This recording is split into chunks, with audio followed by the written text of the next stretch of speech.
Alrighty then, let's see what we got. What have we got?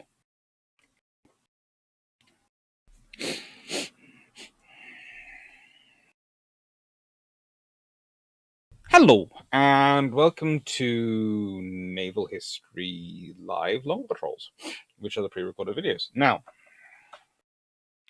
today's topic is Supemarine, and I will be honest, and I will say this, I am recording these videos on the day when there is supposed to be a lorry turning up with a whole load of goodies to turn into my garden offices we've got coming. So, I will put this up front. If not all 3 videos get done today, I do apologize. They've all been prepped. They should all be roughly 40 minutes to record. They should get done in time. They should be going out at 6 o'clock UK time, 7:30 UK time, and 9 o'clock UK time. If they don't, I apologize. I will do my best. But I'm also, as I said before, the only one in my house who isn't shielding at the moment. So therefore, I am quite possibly the only one who go outside and wave my hands and go, "Lorry driver, there, take off that fence panel, put that there." Anyway, leaving that all to one side, because that's all rather boring for you. We're here for this. Supemarine aircraft of the Interwar. Now, I've got a couple of books which I owe this to. Supemarine Aircraft by C.F. Andrews and E.B. Morgan. And the British Aircraft Specifications file. And I'm going to be honest, there are going to be some bits in here which are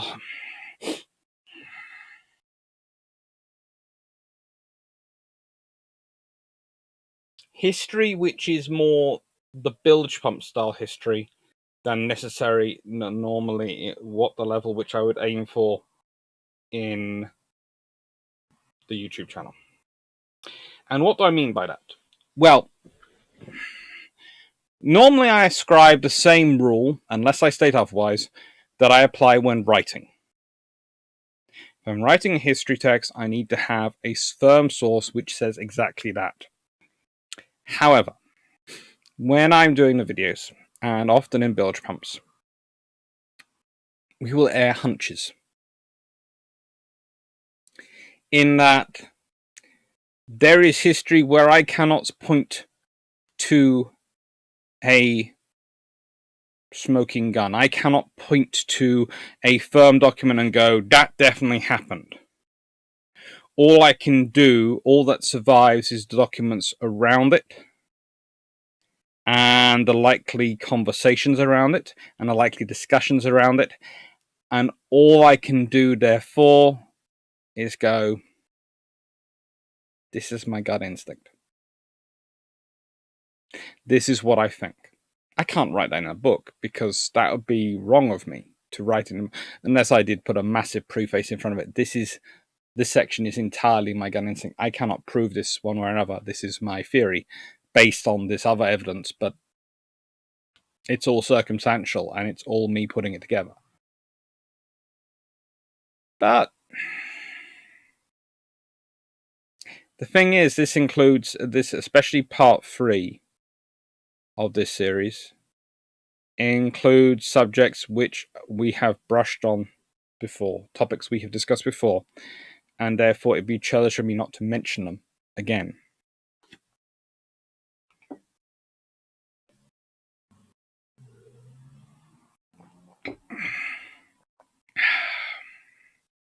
So let's start off with Supemarine. There are 3 other names. I guarantee you'll have all heard of one of them. Reginald Joseph Mitchell. The guy in the center. The guy whose brain the whole thing is built around in so many ways. I could talk about the person who started Supemarine. Honestly, not the not most normal person, but Noel Pemberton Billing. But honestly,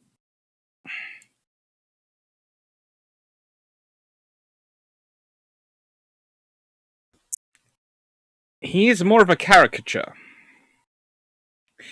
And by the time you get into the 1920s and the time when you're talking about the firm is no longer his, it has become Mitchell's firm in many ways. And it has also been Payne's firm for a time. But then in the 30s, well, late 20s to the whole way through the 30s, it really becomes Bird's firm. And how can I say this when Bird is not famous? I can't even find a picture of him that I'm allowed to use. Sir James Bird is a naval architect, an aircraft engineer, and from 1923 onwards, he is the director and boss of Supemarine. Even when they're Vickers Supemarine, there's the Vickers naval thing and the Vickers board, but Bird is the big boss at the factory. He's the one in charge of getting the sales. He's the one in charge of managing Mitchell's ego. And before anyone starts saying Mitchell's a really lovely guy, he doesn't have an ego. Take this from me. Rather like the concept that you have academics don't have an ego, yet they go up and stand in front of 400, 600, 800 people talking for 2 hours and explaining their view on a topic and giving the facts and the evidence and analysis and all those sort of things of whether it's maths, whatever it is, there is a healthy dose of the personal involved in it. That takes a bit of ego.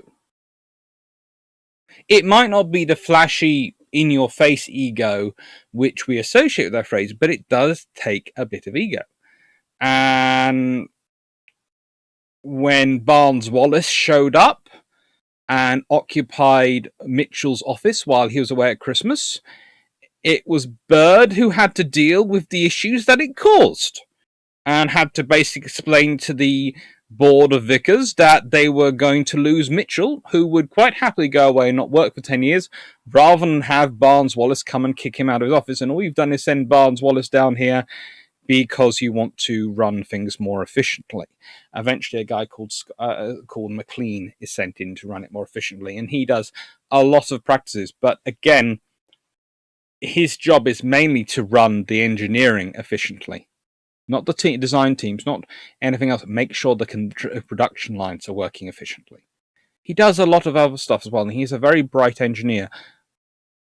But that's not his job. Is not to manage Mitchell or later Smith. That is Bird's job. Bird is unsurprisingly ends up being pulled out of his semi-retirement. Technically retired. We have a problem with Mitchell. Come in, fix the problem. Or some particular customer wanted to deal with Supemarine, and they wanted to do it sort of more clandestinely. Well, Bird would be called in. And there's also a gentleman called Harold Payne who I want to talk about because he was Mitchell's deputy, sometimes called Harold Agony Payne. Till 1937 when Mitchell died. And he was the chief designer till 1939 when it was discovered at that point that the wife he'd been married to for many, many years was German-born. So he's been involved in development and creation of British aircraft and the cutting edge of British aircraft for about 20 years at this point. What he doesn't know isn't worth knowing, and yet he's got rid of and replaced with Joseph Smith, who you can find a picture of, and who is still, even though he does all the wartime development of the Spitfire and all the things which Spitfire comes from, really the Seafire and all those things are from Smith rather than anyone else, you don't hear of him. And you have to wonder how much damage that caused, because he was one of the brightest engineers and aircraft designers we had. And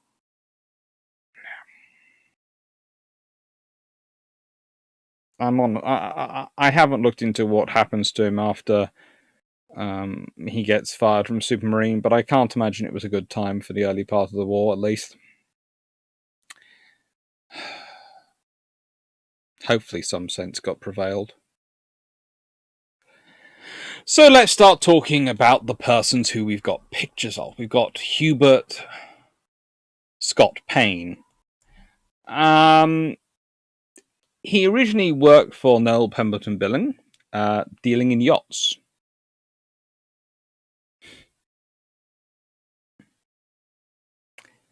And eventually he buys the company in 1916 from Pemberton Billing. And the first two things he does is start building flying boats for the British Admiralty and hire Reginald Mitchell.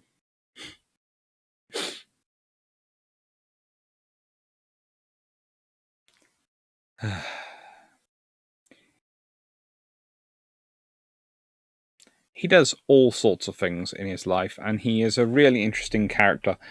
But we don't have him involved in it in Supemarine story for a massively long time. But he is the one who's hired Mitchell.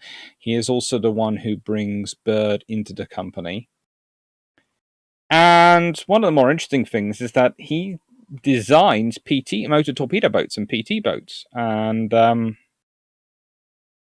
one point in 1944 receives a check of $200,000 from the Secretary of the Navy of the U.S. Navy, from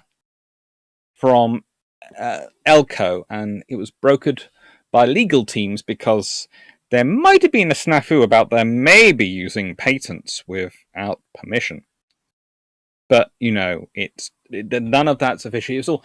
It's all final dealings. Final dealings. That's $200,000 in 1944. We will we will all think about how much that equates to.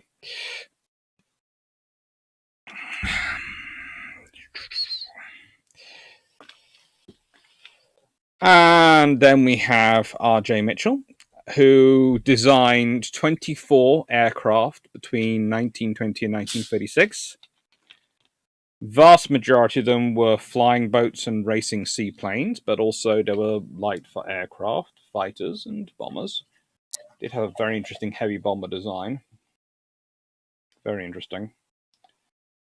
And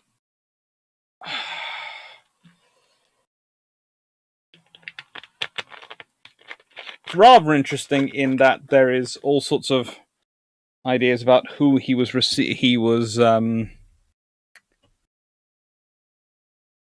succeeded by. But as I've said, there's an interesting line on his Wikipedia page, especially which says he was succeeded by Joseph Smith. No, he dies in 1937. And as I understand it from this book, especially, although I have to say it is the briefest mention on Earth, because this is dedicated to the memory of Reginald J. Mitchell and Joseph Smith, the 9 engineers of distinction. And basically, Harold Payne will be forgotten forever because, he was terrible. He was married to a German-born lady. It's just atrocious.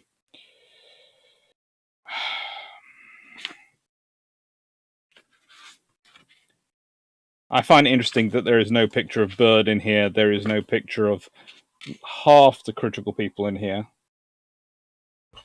But that is life in the big city. But Mitchell's a real innovator. He is also a real perfectionist. How do I describe him?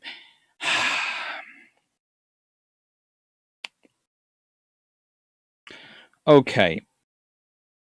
If we're talking about tech innovators of the current age who are really big names,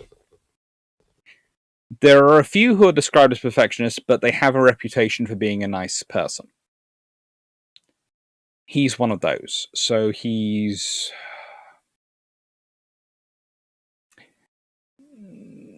I know there was the cartoon in The Simpsons where he had some rather large geeks beat up Homer Simpson, but Bill Gates sort of style of figure. But what united all these gentlemen, and what united the company, and what propelled it forward when there wasn't a war? Well, in many ways, it was this, the Schneider Trophy. In fact, there are very few companies which are as obsessed with the Schneider Trophy as Supemarine. And there is perhaps good reason for this.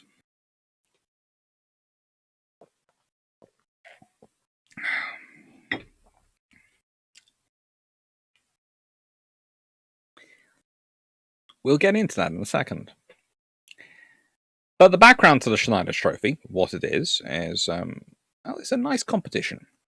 You have a prize of £1,000, and it was supposed to be a sort of general aircraft quality improvement. The trouble is, the gentleman who set it up, Jacques Schneider, was a French financier. Interesting name for a French financier. I'm thinking possibly. I haven't done much research into him, but yes. But he is the one thing that has come through in all the research I have managed to see is that if he was British, he would be called eccentric. Rather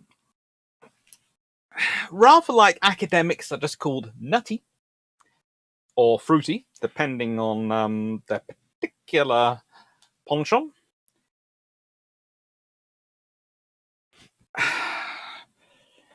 Rich people get called eccentric.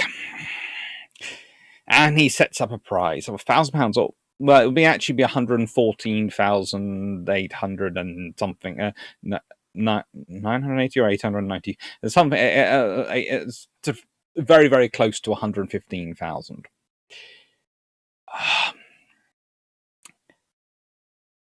And the idea was push civil engineering, push civil aviation, push it as much as it could.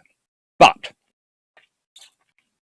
even though eventually it did have the criteria they had to float for 6 hours, they might have thought that some of the competitors might have been skipping on the flotation systems, and that they couldn't actually float on the water. They had enough flotation to land and take off while the wings were still providing movement and lift, but they couldn't actually float. That they added in a requirement they had to be able to sit at the buoy for 6 hours and not sink. Anything to save weight. Anything to save weight. And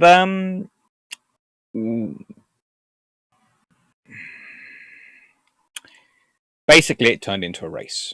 It was supposed to be, I often think, and this might be one of the reasons it starts where it is, like the in the 1920s, it was especially supposed to be like the Le Mans. And sorry, I had to look that up. I was trying to remember it. I kept wanting to call it Monte Carlo, but that's actually because the first of these races takes place in Monte Carlo. And the idea was that it would be a sufficient time and endurance and distance that the aircraft would have to be really well built.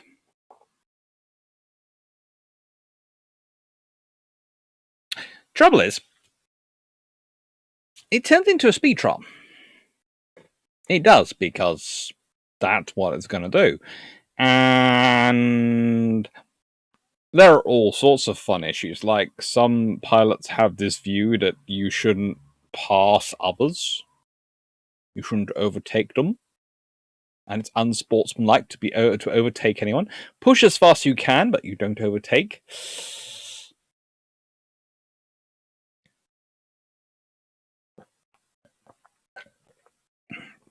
Yeah. there are people in all the world who are slightly strange, but it does lead to a certain level of competition. And what is nice about it really is, well, if we look at what comes next, it really does serve as a development practice for what fighters will serve in World War II. Let's see. We have France. Monaco. They win the first year. Isn't that cute? In 1913. And then the British win in 1914 with tabloid. I'm sure that got the newspaper's attention. Then they took a break for World War One. Strange.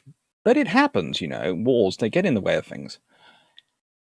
Then in the 1920s, and of course Le Mans starts in 1923, and coincidentally, this really starts to take off in the 1920s, and I would argue it starts to take off once very much other nations start to get involved. 1919, it takes place in Bournemouth. A lovely place. Actually, it's a nice place. But it's not really, you got Monaco, Venice, Naples, even Cowes, and then you have Bournemouth. But to be fair, you do have Baltimore and Hampton Roads there, and Calshot Spit. Yeah, so not really sure if the UK had the idea. Could have at least tried the Cornish Riviera. Somewhere which is there are so many potential options. Okay, I like Bournemouth, but it isn't it's what I would put as a nice sort of seaside town to go and have a retreat, not where I'd be hosting an international air race, which will have masses of guests and huge diplomatic consequences. I'd like somewhere with a few more roads in and out for starters. Then Italy wins that, but they get disqualified. We won't say why, but they did get disqualified. They may or may not have cheated. They might have forgotten one of the boys supposed to go around. Then there is... They still get to host it next year. The tradition is that the winning nation gets to host it the following year. It's a rather cute thing. And it goes France, UK, Italy. Ooh, Italy's winning really well. And then it goes UK at the Supemarine Sea Lion. And Supemarine like this. They win in 1922. They come second in 1923 and third in 1925 to the Americans, which annoys them.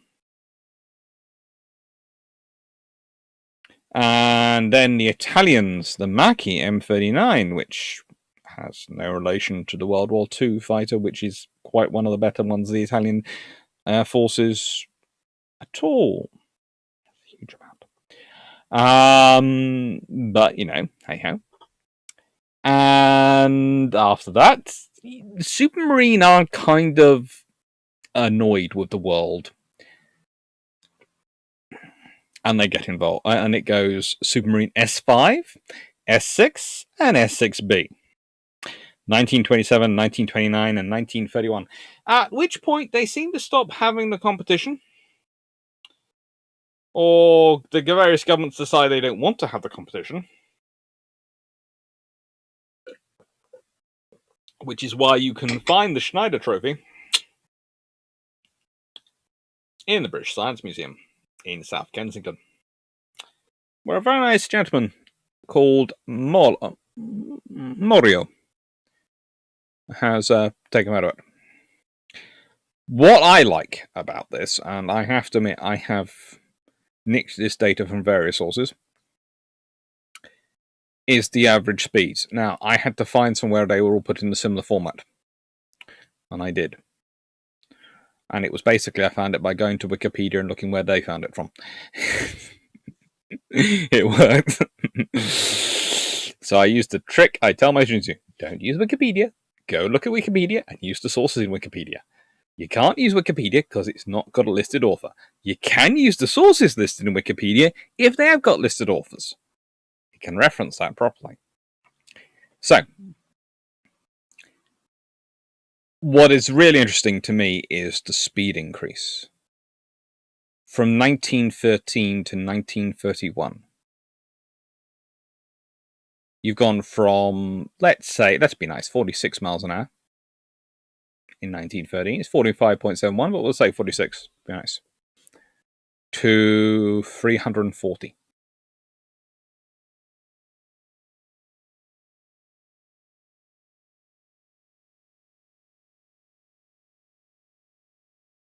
That's a long way up. That's roughly 7 times.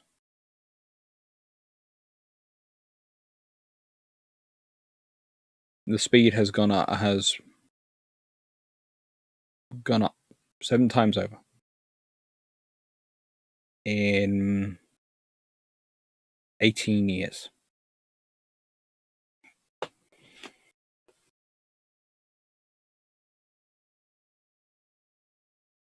No wonder they kept making the course longer. So let's look at genesis of the 1920s and 30s for Supemarine. The Sea Lion.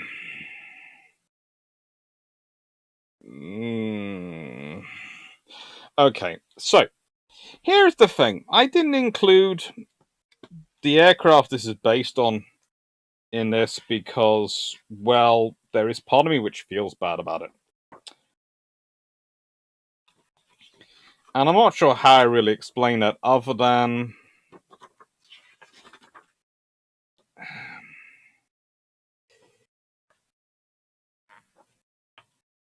I think something was wrong with their naming conventions. I'm not sure what happened. Possibly they were upset. Possibly they had issues. But they called this the baby.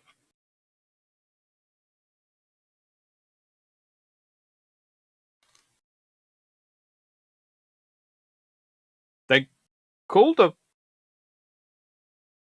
seaplane fighter a baby. And when you look at its kill ratio, it does very, very well.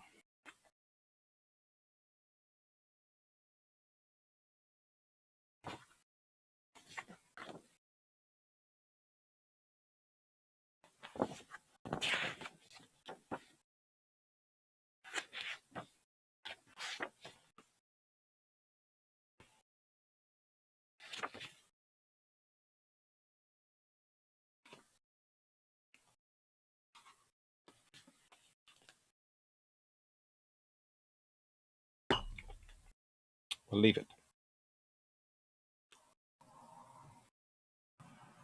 There was only one of these built. It had its first flight in 1919, and as we can see here, 1919, the Italians technically won, but then were disqualified.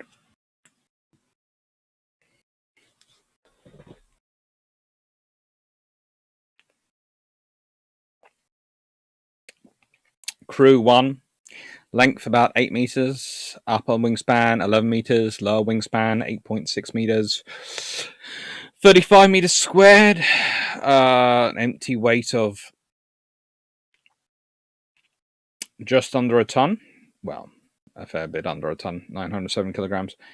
A total weight, gross weight here, all up weight I would normally use, but I'm going to use gross weight to describe this one, of 1,315 kilograms.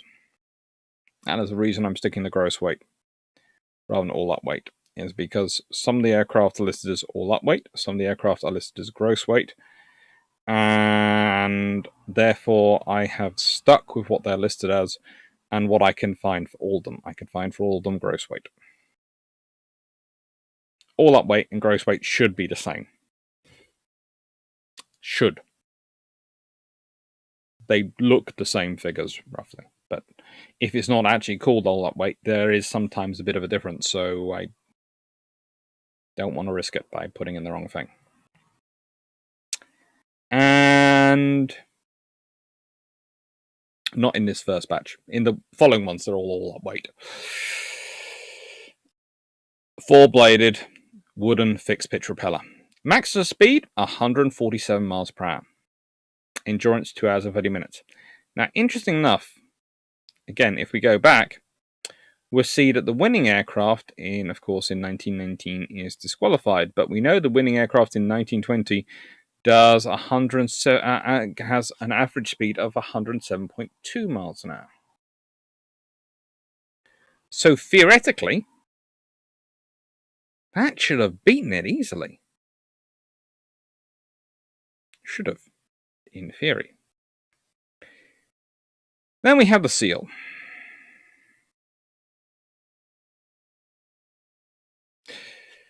An interesting little soul of an aircraft. Certainly has some content going on there.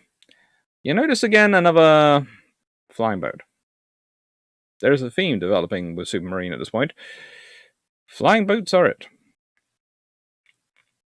With 2 aircraft in. Just wait until you see number 3.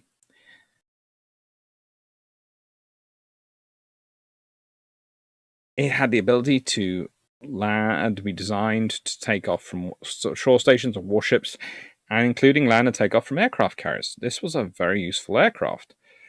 It had a crew of 3, but could be deployed with less to act in the search and rescue role from a carrier, and would often would be used as that. Had a maximum endurance of 4 hours. It could get up to an altitude of 10,000 feet in 17 minutes, which thankfully was a good height they wanted for search. So that's the reason why that's in there. And had a top speed of 112 miles per hour. So technically, slower. But a lot heavier. Its difference between its empty weight is 1.8 tons. Its gross weight is 2.5 tons. And finally, of this particular group of aircraft, we have the Seagull. Well, no, actually, we have the Sea Lion 2 coming up. But we have the Seagull. It's the really important aircraft. Notice she's listed as having a gun. Armament, a Lewis gun.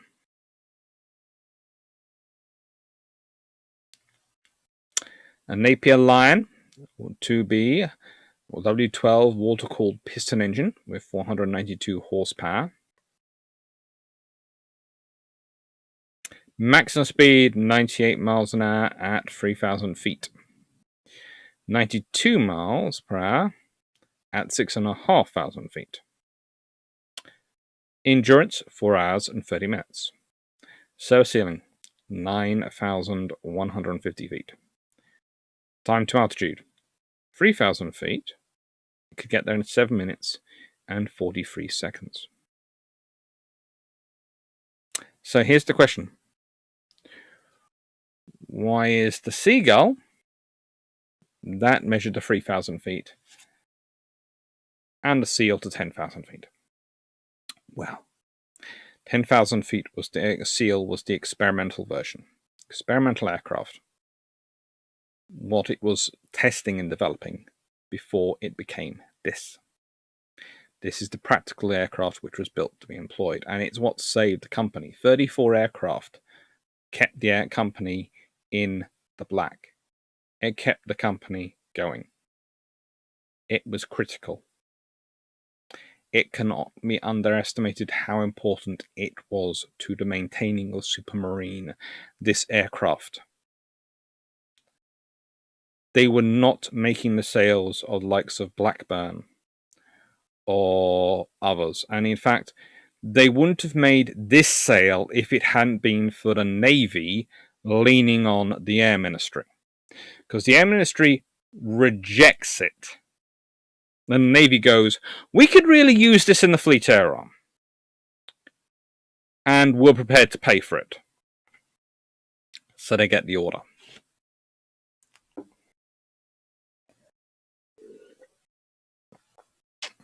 They will do a lot of development, Supemarine, for the RAF, for the Royal Air Force, for the land-based air forces. But without a doubt, it's the Royal Navy and their need for these types of aircraft which keeps them in business. And Supemarine knows this in the 1920s and 30s. They really do know this.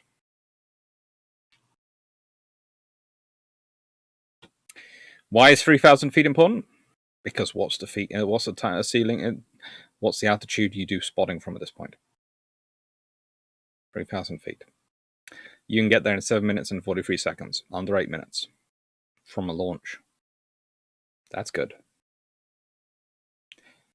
Crew free, length 11.5 meters, wingspan when it's spread 14 meters, height 4.4 meters, wing area 55 meters squared.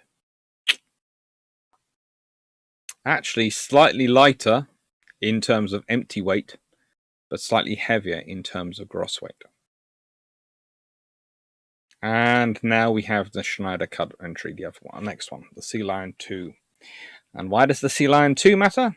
Well, if you look there very carefully, very, very carefully at 1922, the second winner and the first for Supemarine is the Sea Lion 2. You'll also notice something, that Britain has 5 wins, which makes them more than any other nation. But actually, the 4 wins for Supemarine equal the next highest scoring nation, which is Italy, which has 4 wins itself. But they're evenly spread between Savoia and Macchi.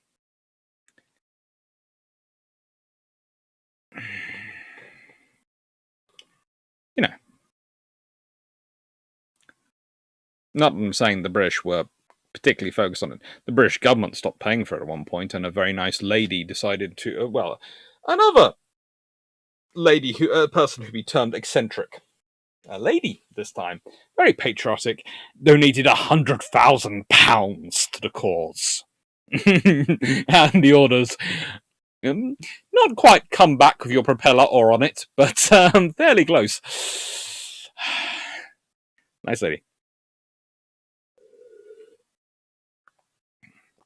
Crew 1. Length 7.5 meters. Wingspan 9.8 meters. I'm seeing a theme again entering in these sort of things. Wing area 35.7 meters squared. Empty weight less than a ton. Total weight when fully loaded a little bit more than 1 1/3 tons. Still sticking the Napier Lion. They like those.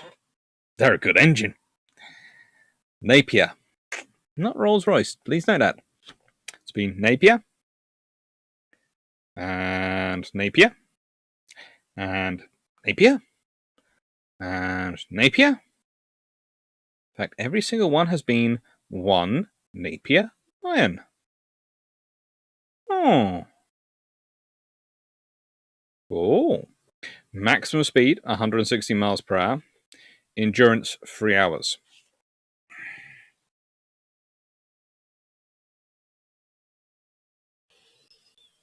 So that's the Sea Lion 2. And that's what sets Supemarine apart from the pack. The moment they do this, they start to get experimental orders from the government, and they're doing experimental work as well. So they have building these types of aircraft keeps their factory open. An experimental aircraft, thanks to this work and the subsequent Schneider cut entries, keeps their design team fresh and at the cutting edge. It makes it a place the leading designers want to work.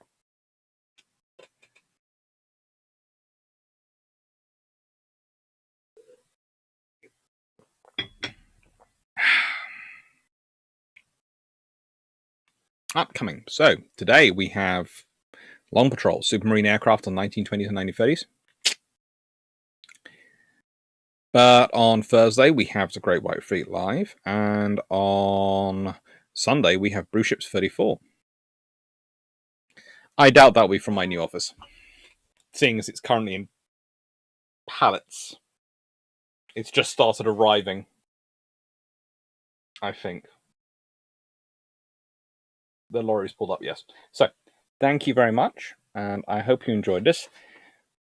If you do like, please do like. Please maybe consider subscribing. Possibly even press the bell down there. Come join us on Discord or vote on Patreon, where you can currently suggest topics for next month, and there'll be a vote for them next week. But I better go do some marshalling. Thank you. Take care.